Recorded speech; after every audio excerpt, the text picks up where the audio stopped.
আসসালামু আলাইকুম ওয়া রাহমাতুল্লাহি ওয়া বারাকাতুহু। আলহামদুলিল্লাহি রাব্বিল আলামিন ওয়া সালাতু ওয়া সালামু আলা সাইয়্যিদিল মুরসালিন ওয়া আলা আলিহি ওয়া আসহাবিহি আজমাইন। আম্মা বা'দ, আউযু বিল্লাহি মিনাশ শাইতানির রাজিম। বিসমিল্লাহির রহমানির রহিম। ইন্নাল্লাহা গফুরুর রহিম। ওয়া ক্বালা an-নাবিয়্যু সাল্লাল্লাহু আলাইহি ওয়াসাল্লাম, নাহনু আহাক্কু বিমূসা। আলহামদুলিল্লাহ, সমস্ত প্রশংসা আল্লাহ তাআলার জন্য, যে আল্লাহ তাআলা আরবি নববর্ষের প্রথম মাসে আমাদেরকে উপনীত হওয়ার তৌফিক দান করেছেন। এজন্য আমরা শুকরিয়া জ্ঞাপন করি আলহামদুলিল্লাহ। সম্মানিত শ্রোতা ভাই বোনেরা, আপনারা জানেন যে আমাদের মুহররম মাস চলতেছে। আজকে মুহররম মাসের পঞ্চম তারিখ, অর্থাৎ পঞ্চম তারিখ আজকে।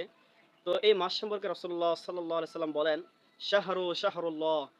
রাসূলুল্লাহ সাল্লাল্লাহু আলাইহি সাল্লাম বলেন যে এই মাস হচ্ছে আল্লাহ তাআলার মাস। সুবহানাল্লাহ। এরপরেও এই মাসের আলাদাভাবে একটা ফজিলত রয়েছে, সেটা হচ্ছে নবী করিম সাল্লাল্লাহু আলাইহি ওয়াসাল্লাম যখন মক্কা থেকে হিজরত করে মদিনায় গেলেন, তখন তিনি দেখতে পেলেন যে মদিনার ইহুদিরা এই 10 মুহররমের দিনে রোজা রাখে। তো নবী করিম সাল্লাল্লাহু আলাইহি সাল্লাম তাদেরকে জিগাইলেন যে তোমরা এই 10 মুহররমে কিসের রোজা রাখো, কিসের জন্য রোজা রাখো? তখন ইহুদিরা বলতেছে যে এই দিন হযরতে মূসা আলাইহিস সালাম ও উনার কওম ফেরাউনের হাতের কবল থেকে, ফেরাউনের সেই জালেমের হাত থেকে আল্লাহ তাআলা ওনাদেরকে রক্ষা করেছিল, বিধায় তিনি শুকরিয়া স্বরূপ রোজা রেখেছেন।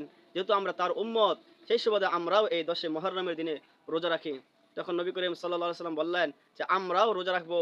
নাহনু আহাক্কু বিমূসা, কেননা মূসা আলাইহিস সালামের আমরা মূসা আলাইহিস সালাম বেশি হক রাখি, কেননা আমরা তার এরকম ভাবে সঠিক অনুসারে, আর তোমরা তো ভ্রান্ত অনুসারী। তখন নবী করিম সাল্লাল্লাহু আলাইহি সাল্লাম নিজে রোজা রাখলেন এবং সাহাবা রাদিয়াল্লাহু তাআলা আনহুমদেরকে বললেন তোমরাও রোজা রাখো।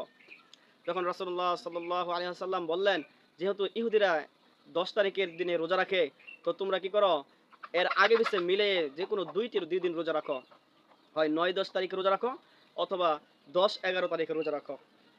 আর এই রোজার ফজিলত সম্পর্কে রাসূলুল্লাহ সাল্লাল্লাহু আলাইহি ওয়াসাল্লাম বলেন, যে ব্যক্তি এই আশুরার রোজা রাখবে, আল্লাহ তাআলা তাকে তার পিছনের 1 বছরের গুনাহ মাফ করে দিবেন। সুবহানাল্লাহ।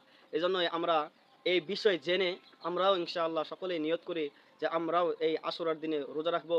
আর এই আশুরার দিনে যারা এরকম ভাবে রোজা রাখবে, আল্লাহ তাআলা তাদের পূর্বের এরকম ভাবে, অর্থাৎ পূর্বের 1 বছরের গুনাহকে আল্লাহ তাআলা মাফ করে দিবে। তাই আসুন আমরাও এরকম ভাবে এই মুহররমের পবিত্রতা রক্ষা করার জন্য আমরা রোজা রাখি। আরেকটা বিষয় হচ্ছে এই মুহররম মাসেই হযরত হুসাইন রাদিয়াল্লাহু তাআলা আনহু কারবালার প্রান্তরে তিনি শহীদ হয়েছেন। এদিক দিয়েও আমরা এরকম ভাবে সুখ প্রকাশ করব এবং ওনাদের জন্য দোয়া করব, যেন ওনাদের উসিলায় আল্লাহ তাআলা আমাদেরকেও দ্বীনের জন্য কবুল করে, এই আশা ব্যক্ত করছি। আসসালামু আলাইকুম ওয়া রাহমাতুল্লাহি ওয়া বারাকাতুহু।